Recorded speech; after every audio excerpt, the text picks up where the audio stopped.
पीछे हटे, मैं अपनी पोजीशन पे था, मैंने कैमरा वो स्टैटिक रखा और मैं ये पूरी कोशिश कर रहा था कि जो भी कुछ हो रहा है वो कैमरे में आए। नीरज, आपसे एक सवाल मेरा ये है कि पोजीशन क्या थी, ये सवाल आ रहा है, पोजीशन क्या थी उनकी, यानी कि जो गोलियां चली हैं, आप क्योंकि कैमरे से देख रहे थे, आपने सबसे बारीकी से देखा है, तीनों जो शूटर्स उनकी पोजीशन क्या थी? देखिए, आतिक अहमद और असद हमारे सामने थे, उसका भाई हमारे सामने था और बगल से एक पिस्टल आती है और आतिक अहमद के पहले सर पे फायर लगता है। जैसे ही सर पे फायर लगता है और एकदम से तड़तड़ाहट शुरू होती है और सब जितने भी लोग थे वो कम से कम 2-4 कदम पीछे हटते हैं, तो एक राइट हैंड साइड पे, एक लेफ्ट हैंड साइड पे और एक यहाँ से, मतलब तीनों तरफ से उसको घेरा हुआ था और बेतहाशा फायरिंग हो रही थी। इतनी फायरिंग हो रही थी कि किसी को कुछ नहीं समझ में आया और विद इन अ सेकेंड्स जब वो फायर बंद हुआ तब उनको कैप्चर किया गया और उन्होंने पिस्टल छोड़ी और हाथ खड़े किए, सरेंडर सरेंडर, और उन्होंने नारे लगाए और जैसे ही सरेंडर सरेंडर उन्होंने बोला, पुलिस ने उनको पकड़ लिया और उसमें से एक था वो लेट गया, हाथ खड़े किए और उसके बाद वो लेट गया। उन्होंने खुद सरेंडर कर दिया। उन्होंने खुद सरेंडर किया। पुलिस ने, ऐसा नहीं था कि पुलिस ने कोई कामयाबी नहीं थी कि वहां पर, ऐसा कुछ भी नहीं था। पुलिस की तरफ, पुलिस भी तितर बितर हो गई थी जब वो जब जिस तरह से गोलियां चल रही थी। उन्होंने पिस्टल छोड़ी, हाथ खड़े किए और तब पुलिस ने उनको पकड़ा। ये हुआ। ये बताइए मुझे कि जब तितर बितर हुए हैं, कई लोग भागे हैं, उस वक्त आपकी पोजीशन क्या थी? मैं अपनी पोजीशन से कम 4 से 6 कदम पीछे हटा।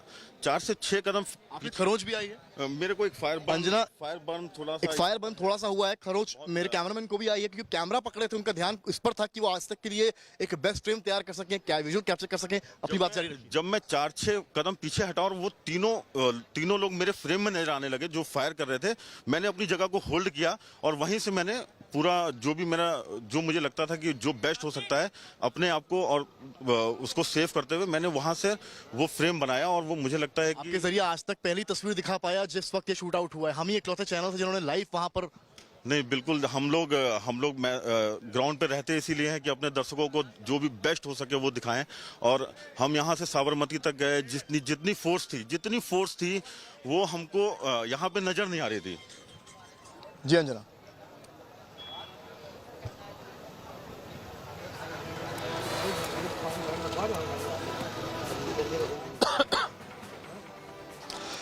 सवाल ये है कि जहां पर स्पॉट है वो कैमरा एक पड़ा हुआ है और एक माइक दिख रहा है, और ये बताया पुलिस ने है कि ये उन्हीं लोग का था, वो पत्रकार के वेश में आए थे। तो कुछ अंदाजा आपको लगा था बॉडी लैंग्वेज से कि कोई इस तरह से अपने साथियों में आ जाए? नहीं, ऐसा कुछ नहीं था। 4-6 चैनल थे और कुछ लोकल के थे जिनको हम जब से इलाहाबाद में मैं कवर करने आता हूं, जिनको मैं देखता रहता हूं। मुझे बिल्कुल अंदाजा नहीं था कि कोई ऐसा व्यक्ति होगा।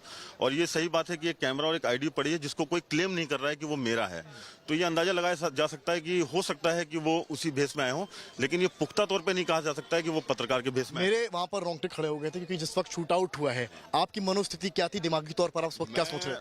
मुझे लगता है कि वो 30-35 सेकंड जो गोली की तड़तड़ाहट थी वो मुझे समझ में नहीं आ रहा था कि ये हुआ क्या है। लेकिन जब मैं 4-6 कदम हटा और एकदम से मुझे 3-4 लोग फायरिंग करते हुए नजर आए, मुझे लगा कि ये ऐसा हो गया है। और अगले ही पल उसका अतीक और उनका भाई जमीन पे पड़े हुए थे और बाकी लोग जो हैं वो हाथ ऊपर करके सरेंडर करने की मुद्रा में थे। सरेंडर सरेंडर उन्होंने चिल्लाया और उसमें 2 को खड़े पे पकड़ा गया है और एक अपने आप जमीन पे लेट गया है। उसने कहा surrender surrender. Now let's listen into what Atiq Ahmed's lawyer had to say on this shocking killing. इस बारे में कुछ नहीं कर सकते। सॉरी, आप ये बताइए आप गवाह हैं, गवाह है कि बताइए कि घटना हुई है। पूरा घटनाक्रम बताइए सर, क्या हुआ? पूरा घटनाक्रम हुआ कि पुलिस उनको गाड़ी से निकाल के मेडिकल चेकअप के लिए ले जा रही थी। तभी यहीं जहां गेट पे खड़े थोड़ा 2 कदम आगे बढ़ने पे गोलियों की तड़तड़ाहट की आवाज हुई। मेरे बगल विधायक गोली लगी और सांसद जी गोली लगी और फिर सभी लोग भगदड़ मच गई। Let's listen in once again to some reactions from ministers in the Yogi cabinet, including some very, very absurd and insensitive claims.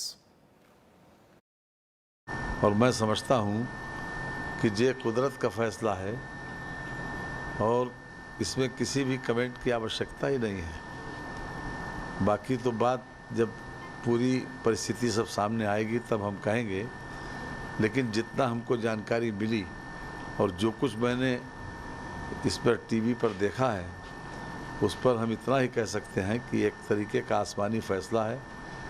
लगातार जब जुल्म बढ़ता है तो कुदरत भी सक्रिय हो जाती है, वो अपनी तरीके से फैसला करती है। पुलिस कस्टडी में जिस प्रकार से आज अतीक अहमद और उसके भाई की जो हत्या हुई है ये निराशाजनक है और ये क्यों हुआ कैसे हुआ ये तो खैर जांच का विषय है, लेकिन निश्चित रूप से जिस प्रकार से आज इन दोनों की जो हत्या हुई है तो इन लोगों के एक लंबे आपराधिक जीवन में जिस प्रकार से इन लोगों ने न जाने कितनों के साथ अनाचार किया होगा, कितनों के साथ में इन्होंने अत्याचार किया होगा, लेकिन खैर जिन्होंने भी हमला किया वो पकड़ गए हैं। जांच का विषय है, क्यों हुआ कैसे